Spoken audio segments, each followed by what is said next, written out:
All right, the self-proclaimed most transparent administration in history continues to stonewall the Congress, the press, and you, the American people, over accusations that it broke some very serious federal laws. Now, for months, allegations have swirled that Pennsylvania Congressman Joe Sestak was offered a high-profile job by a White House official in order to drop his primary challenge against now outgoing Senator Arlen Specter. Now, if Sestak was offered a job to drop out of an election, well, the officials involved broke a number of federal statutes. So, did the conversation take place? Well, NBC's David Gregory asked Congressman Joe Sestak that very question on Meet the Press. Yes or no? Straightforward question. Were you offered a job, and what was the job? I was offered a job, and I answered that. You said no, you wouldn't take the job. Was it the Secretary of the Navy? Was it the Secretary of the Navy job? Anything that goes beyond that is for others to talk about. All right, now, despite growing evidence of this backroom bribe, the White House is refusing to investigate the matter, and it's now ignoring Congressman Darrell Iss's request to appoint a special prosecutor. Instead, this White House is standing in the way of the truth, and Propaganda Minister Robert Gibbs has dodged questions on this subject over the past few months. You're going to love this. Let's take a look. The White House offered him a high-ranking job. You guys have any comment on that? I was traveling for a couple of days, as you know. I have seen some stuff that he said, but I have not looked into this. You've told us a couple of times to check back on this. And it's an update number one and number two. I don't have the update with me, but let me check and see if I do have that. Last Tuesday, you told us, I don't have the update with me on Sestak. Yeah, Two things have happened since then. Two things have happened. I don't have any. Send a letter to the White House counsel. I don't have anything additional on that. Do you have an answer yet on Mr. Sestak's charge? I don't have any more information on that. He said he was offered a job. Would you deny that? And I don't have. I wouldn't give you. I don't have anything to add to what Jake asked me. So you can't rule out that a job was offered. I don't have anything to add to what I said and more. Humada. But yesterday, Gibbs finally appeared to acknowledge that a discussion did take place between the White House and Sestak. Listen to this. I'm not a lawyer, but lawyers in the White House and others have looked into conversations that were had with Congressman Sestak, and nothing inappropriate happened. Oh, forgive me, Robert, if I don't take your word for it.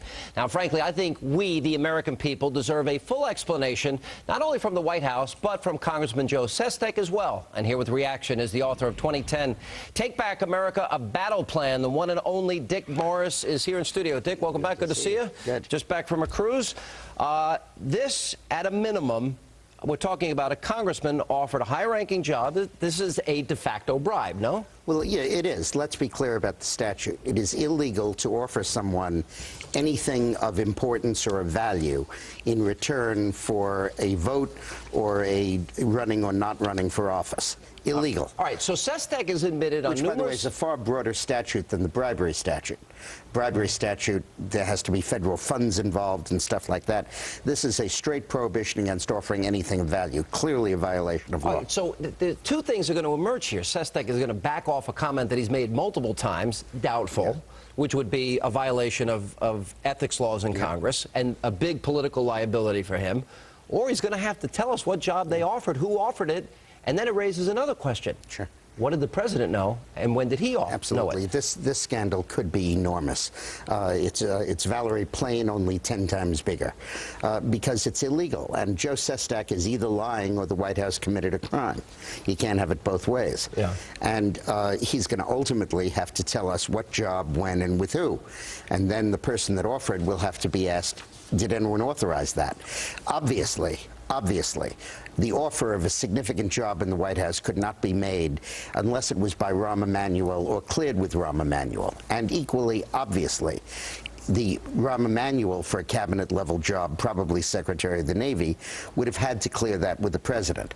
That is a high crime and misdemeanor. That would be, in other words, an impeachable offense. Absolutely, because he would have authorized a member of his staff to offer something of value, a cabinet position, in return for dropping out of a race. It's like Sestak playing this word game. Yeah. You know, he admits, I'm beyond. He believes in total transparency and openness, but he won't tell us who made the offer. He won't tell us what the offer was or when it took place. All right, but watch Robert Gibbs here. It seems that... And by the way, the only reason he told us the offer was made because he used it as an issue with which to defeat Specter. Well, they used it as an issue, but also he was ticked off at the White House because they were supporting Specter, and he wanted to run for that seat. And so he made it public, and he's made so on numerous occasions. It's not plausible. I think you're right. If it's Secretary of the Navy, that somebody within Obama's White House would make that offer without the knowledge of the president. You can't. So now are they going to cover this up? Believe me, they didn't offer him, a clerkship. I mean, this guy's a United States congressman running for United States senator. He's an admiral in the Navy, retired. That's an obvious position.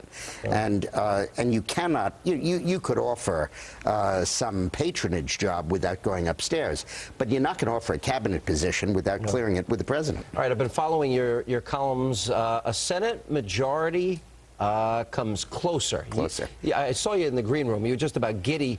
I think we got it. I think I was the first to call this. And to your credit, you saw the possibility of a Senate win for the Republicans. I don't like to count our chickens before they hatch. I get very suspicious.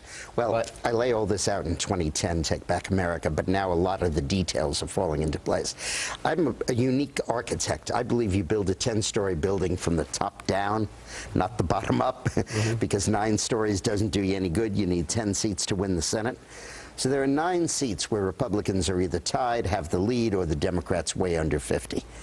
The issue now is the 10th seat. Who will that 10th seat be?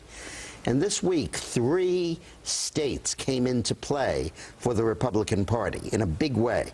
And on dickmorris.com, I list them, and I put the websites there of the candidates, if you feel like helping them. One is Connecticut, where Blumenthal said that he served in